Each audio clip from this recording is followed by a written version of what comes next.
Hello friends, I am Vedabrat here welcoming you to my YouTube channel e-learning. আজি আমি report কাক কয় report এখন লিখিবলৈ হ'লে কি পইণ্টছ মনত ৰাখিব লাগে আৰু এট লাষ্ট কিছুমান ৰিপৰ্টছৰ চেম্পল ষ্টাডি কৰিম। আশা কৰিছোঁ মোৰ আগৰ ভিডিঅ'বিলাকে অলপ হ'লেও হেল্প কৰিছে। চ' ফ্ৰেণ্ডছ, আপোনালোকে যদি মোৰ চেনেলটো ছাবস্ক্ৰাইব কৰা নাই তেন্তে কৰি লওক আৰু বেল আইকনটো টিপি দিয়ক ফৰ ফিউচাৰ আপডেটছ। অ'কে, তেনেহ'লে আমাৰ কণ্টেণ্ট অফ ডিছকাশ্যনলৈ আগবাঢ়োঁ। ডেট ইজ ৰিপৰ্ট কাক কয়। আমি জানি লওঁ। Report writing is a formal style of writing elaborately on a topic. The tone of a report is always formal, which is written on a particular purpose and audience. It is generally sets out and analyze a situation or problem, often recommendation for future action. ঠিক আছে, report কিছুমান টপিকত লিখা হয়। তাৰ writing ষ্টাইলটো formal হয়। Report কিছুমান purpose বা ৰিজন থাকিলেহে লিখা হয়। আনহাতে ধৰি লোৱা পাব্লিকৰ মাজত কিছুমান টপিক তুমি জনাব বিচাৰা, সেইটো তুমি কেনেকৈ কৰিবা? বিচাৰিলে বহুত অপশ্যনছ পাবা, তাৰে মাজত এটা হ'ল report. Points to remember while writing a report. So' the points are provide a suitable title or heading. মানে ধুনীয়াকৈ এটা টাইটেল বা হেডিং দিবা যাতে তোমাৰ কণ্টেণ্টটোৰ লগত মিলি যায়। ধৰি লোৱা তুমি এটা ৰোড এক্সিডেণ্টৰ কথা লিখিছা, বাট তোমাৰ হেডিংটোৱে এখন ফুটবল মেটছৰ কথাহে বুজাইছে। এনে হ'লে চব খেলি মেলিটো হৈ যাব, হয়নে? চ' তেনে ভুল হ'লে নকৰিবা, ঠিক আছে? The next point is write the name of the reporter. ৰিপৰ্টাৰজনৰ নামটো লিখিবা, কাৰণ কোনে লিখিছে নামটো এটলিষ্ট জানিবতো লাগিব। The third point is mention the place, date, time and other relevant facts about the event. য'ত ইভেণ্টটো হৈছে, কেতিয়া হৈছে আৰু তাৰ জড়িত ফেক্টছবিলাক জনাবা যাতে কথাবোৰ ক্লিয়াৰ হয়, ঠিক আছে? And the next point is include information collected from people around or affected by the event. মানে ইভেণ্টটোৰ লগত জড়িত ইনফৰ্মেশ্যন কালেক্ট কৰিবা, ভুক্তভোগী ব্যক্তিৰ পৰা ইনফৰ্মেশ্যন কালেক্ট কৰিবা, কাৰণ তেওঁলোকে ভালকৈ জানে about the event. And event ৱৰ্ডটো মই বাৰে বাৰে ইউজ কৰি আছোঁ, ৱৰ্ডটোৰ লগত কনফিউজ নহ'বা। ইভেণ্ট মানে কিবা এটা প্ৰব্লেম বুলি ধৰি লোৱা। The next point is write in past tense. মানে পাষ্ট টেন্সত লিখিবা, কাৰণ তুমি ঘটি যোৱা ইভেণ্ট এটাৰ ওপৰত লিখিব গৈ আছা, ঠিক আছে? The next point is develop ideas like cause, reasons, consequences, opinion logically. মানে কিছুমান আইডিয়াছ লজিকেলি মনতে ডেভেলপ কৰিবা, লাইক কি কাৰণত ৰিপৰ্টখন লিখিছা, তাৰ পৰা কি হ'ব পাৰে আৰু কি কৰিব পৰা যায় যাতে তুমি তোমাৰ আইডিয়াছবিলাক ভালকৈ এক্সপ্ৰেছ কৰিব পাৰা, ঠিক আছে? The next point is write in a less formal and more descriptive manner while writing a report for a school magazine. মানে স্কুল মেগাজিন কাৰণে অলপ কম ফৰ্মেল আৰু অলপ তুমি বহলাই লিখিব পাৰা। The next point is write in a formal and descriptive manner while writing a report for newspaper. মানে নিউজপেপাৰত তুমি লিখোঁতে অলপ ফৰ্মেল আৰু ডাইৰেক্ট ডেছক্ৰিপটিভ হ'ব লাগিব। It means বেছি বহলাব নালাগে। The next point is plan before you pen.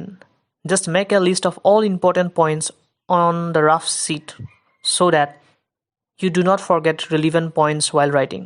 This will help to maintain a sequence which is very important. মানে লিখা আগত ভালকৈ এবাৰ প্লেন কৰিবা, কাৰণ তুমি প্লেন কৰিলেহে জানিবা তুমি কি কথা লিখিবলৈ ভাল হ'ব, আৰু ছেকেণ্ডলি তুমি কথাবোৰ নাপাহৰিবা আৰু এটা ছিকুৱেঞ্চ মেইনটেইন কৰিব পাৰিবা। The next point is avoid jargon words and keep an eye on the grammatical accuracy and spelling. It means technical টাৰ্মবিলাক ইউজ নকৰিবা, কাৰণ চবেইতো চব টাৰ্ম বুজি নাপায়।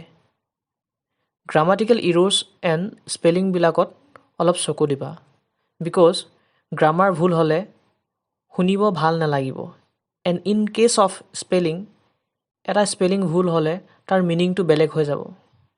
চ' ফ্ৰেণ্ডছ, তুমি যদি এক্সামত ৰিপৰ্ট এখন লিখিব লৈছা, স্পেলিংছ এণ্ড গ্ৰামাৰত মন দিবা, কাৰণ এইবিলাকে মাৰ্কছ কেৰি কৰে। ঠিক আছে? So' the last point is make it clean and the way you present it is very important. মানে তুমি লিখা পেজখন নিট এণ্ড ক্লিন হ'ব লাগে, কাৰণ লেতেৰা পেতেৰা বা কাটাকুটি হ'লে দেখি ভাল নালাগে এণ্ড পঢ়িবলৈও প্ৰব্লেম হয়। একেবাৰে লাষ্টত মই ক'ব বিচাৰোঁ যে আইডিয়াছবিলাক ভালকৈ প্ৰেজেণ্ট কৰিবা, কাৰণ তাৰ পৰাই জনা যাব তুমি কি বুজাব বিচাৰিছা। As I have discussed the hidden points to remember while preparing a report, now let us know the features of the report in brief. মানে ৰিপৰ্টখনৰ ষ্ট্ৰাকচাৰ বা শ্বেপটো কেনে হ'ব লাগে in short. So the first point is the report should have an attractive heading or title. মানে ৰিপৰ্টখনৰ heading বা টাইটেলটো মনোমোহা হ'ব লাগে, যাতে তোমাৰ টাইটেলটো পঢ়িলেই গম পোৱা যায় তুমি কিহৰ ওপৰত লিখিছা। এণ্ড মনত ৰাখিবা, মানুহে অফেন কয় first impression is the last impression. ঠিক আছে? The next point is a byline. The name of the reporter should be mentioned to let the readers know who wrote it. হেডিংটো তলত বাই বুলি লিখি ৰিপৰ্টাৰজনৰ নামটো মেনশ্যন কৰিবা, যাতে কোনে লিখিছে গম পোৱা যায়, এণ্ড লগতে তেওঁৰ ডেডিকেশ্যনটো দিবা। The next point is place, date, time of reporting should be mentioned. মানে প্লেচ, ডেট আৰু টাইমটো জনাবা, কাৰণ ইভেণ্টটো ক'ত, কেতিয়া, কোন টাইমত হৈছিল জানিবতো লাগিব।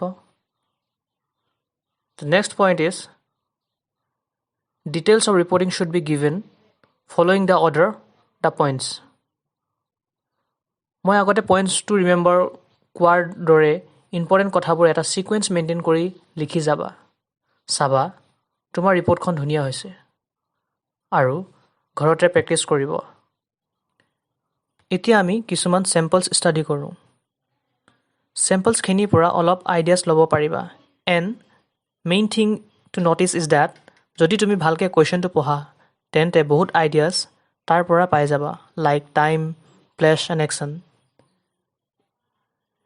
একেবাৰে লাষ্টত মই ক'ব বিচাৰোঁ যে কিছুমান আইডিয়াছ ক্ৰিয়েট কৰা যিটোৱে তোমাৰ ছিটুৱেশ্যনটো ভালকৈ বুজাই দিয়ে।